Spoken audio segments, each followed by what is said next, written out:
Assalamualaikum warahmatullahi wabarakatuh. Perkenalkan, nama saya Revarinda Puspitasari, NIM 20920034. Pada kesempatan kali ini, saya akan menjelaskan mengenai makalah saya yang berjudul zakat. Pertama, dimulai dari pengertian zakat. Zakat secara bahasa artinya bersih, bertambah, dan terpuji. Zakat jika diucapkan zakat al-zar, artinya tanaman itu tumbuh dan bertambah. Jika diucapkan kembali zakat al-nafaqah, artinya nafkah, bersih, dan bertambah jika diberkati. Sedangkan zakat secara istilah berarti memberikan sejumlah harta kepada orang yang berhak menerimanya, sesuai dengan ketentuan syarat-syarat tertentu. Poin kedua yaitu hukum zakat.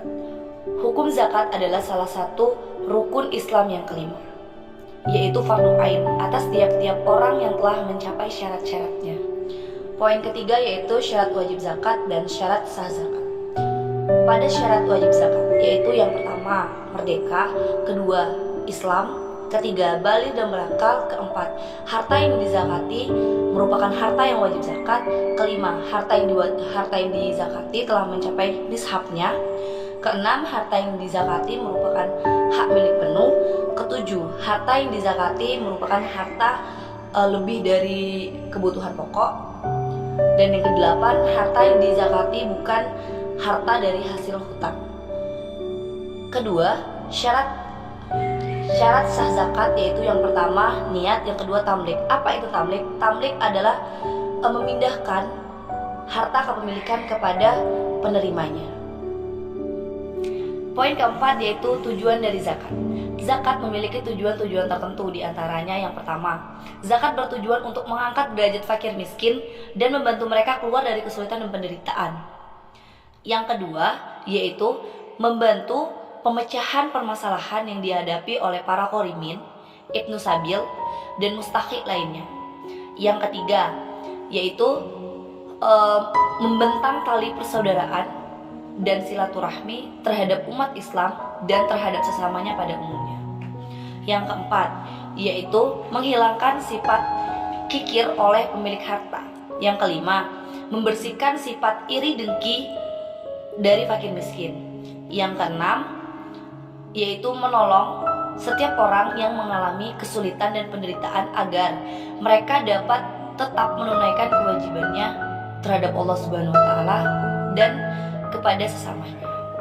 Poin kelima yaitu hikmah zakat. Ada beberapa hikmah zakat, diantaranya yang pertama, membina rasa syukur terhadap nikmat yang telah diberikan Allah Subhanahu wa taala.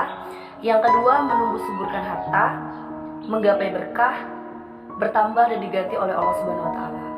Yang ketiga, membersihkan diri dari sifat iri, kikir, dengki, sombong, serta dosa. Yang keempat, mensucikan harta yang telah dimiliki.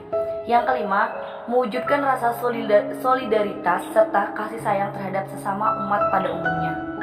Keenam, membina rasa kestabilitas sosial dan keadilan. Poin kelima yaitu pembagian zakat. Secara umum, zakat terdiri dari dua bagian. Yang pertama yaitu zakat fitrah atau zakat jiwa. Yang kedua zakat mal atau zakat harta. Kita bahas pada poin pertama yaitu zakat fitrah. Pengertian fitrah. Fitrah berarti sifat asal, bakat, perasaan keagamaan, dan perangai. Sedangkan fungsi dari zakat fitrah ini yaitu untuk mengembalikan diri kepada keadaan fitrahnya dengan cara mensucikan diri dari kotoran-kotoran atau dosa-dosa yang telah dilakukan, baik itu dari pengaruh pergaulan dan lain sebagainya. Zakat fitrah merupakan zakat yang wajib ditunaikan oleh setiap orang yang nafkahnya ditanggung olehnya sesuai dengan syarat-syarat tertentu. Syarat wajib zakat fitrah yang pertama yaitu beragama Islam, yang kedua yaitu lahir dan hidup sebelum terbenamnya matahari pada penghabisan bulan Ramadan, yang ketiga yaitu harta yang memiliki kelebihan untuk dirinya sendiri dan wajib dinafkahi. Poin selanjutnya yaitu waktu-waktu zakat fitrah. Yang pertama waktu mubah. Waktu mubah itu dilaksanakan pada awal bulan Ramadan sampai dengan akhir bulan Ramadan. Yang kedua yaitu waktu wajib. Waktu wajib ini dikerjakan pada saat terbenamnya matahari pada penghujung bulan Ramadan. Yang ketiga yaitu waktu sunnah. Waktu sunnah ini dilaksanakan pada saat sesudah sholat subuh sebelum sholat Idul Fitri. Yang keempat, waktu makruh. Waktu makruh ini dilaksanakan sesudah sholat Idul Fitri tetapi sebelum terbenamnya matahari pada Idul Fitri, pada hari raya Idul Fitri.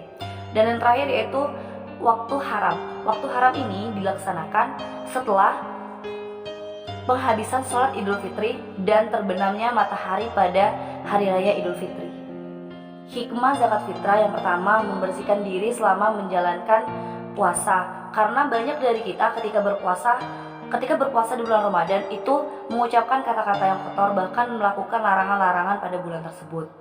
Yang kedua, menumbuhkan rasa kecintaan terhadap orang-orang miskin dan orang-orang yang membutuhkannya.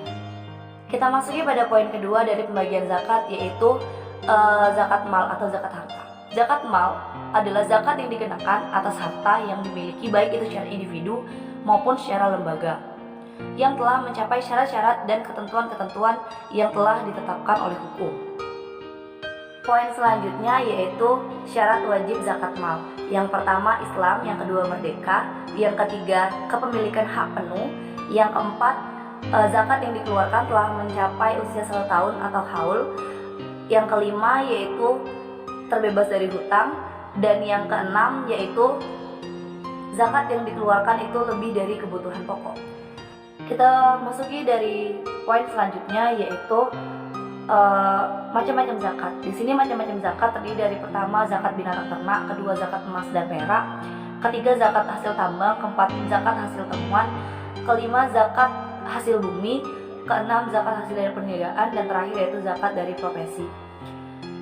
Sedangkan poin selanjutnya itu tentang mustahi. Apa itu mustahi? Mustahi adalah orang yang berhak menerima zakat.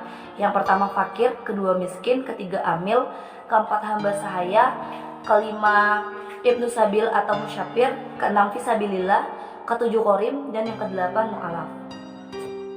Sedangkan orang yang tidak berhak menerima zakat, yang pertama orang kafir, kedua orang ateis, yang ketiga keluarga dari Bani Hashim dan Bani Muthalib, dan yang terakhir yaitu ayah, anak, cucu, istri, kakek, nenek yang zakatnya ditanggung. Baiklah, sekian pembahasan dari makalah saya yang berjudul zakat. Bila ada kekurangan dalam hal penjelasan, saya mohon maaf. Saya akhiri dengan wassalamualaikum warahmatullahi wabarakatuh.